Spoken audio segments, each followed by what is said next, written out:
Hi. So Fable 5 is in the news, and if you look at the typical videos, this has become the new normal, right? So whenever a new model, any of these frontier labs, they release a new model, everyone just goes ballistic over the capability, and this is bound to happen. The more important question is, and this quick video is about from the viewpoint of if you are running a horizontal business function, whether it's marketing, HR, PR, so what is the thought process that is required? And I will be taking a few examples to make this point, right? So let's dive right in.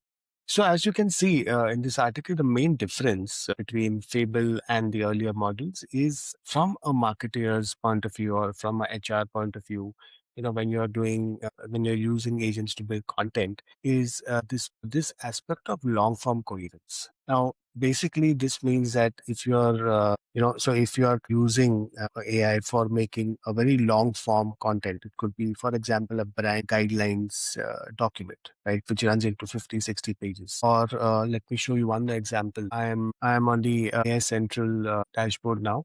And in the content calendar, now, for example, this is an agent which is like it takes these kind of inputs with respect to what are your requirements, what is your tonality, where you want which platforms, look asks for competitors, right? So all of that, right? So if you have to build, say, a quarterly calendar, okay, so then this question of coherence or with respect to generating content for 3 months, like every day generating, like, say, some kind of post text or blog post, a view on something, right? So if you are doing it for a prolonged period, then this aspect of coherence is important, because what happens is that there is this issue of drifting. The content that is produced in the first month is exactly on brand and the tonality is good, but in towards the end of the third month, for example, the drifts of coherence, the model loses coherence. So these are the one-off tasks where it does make sense to use a frontier model, and it can.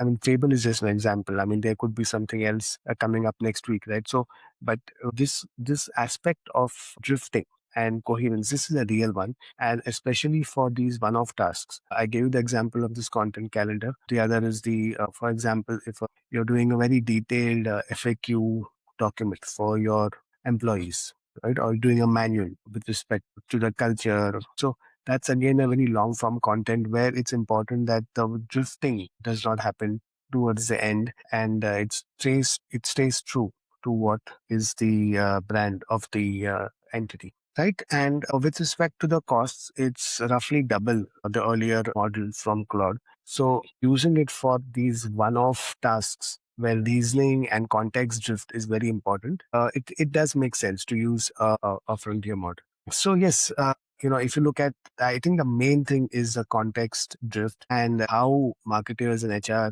people, for example, can use that for making long form content where context drift is very important. Thanks.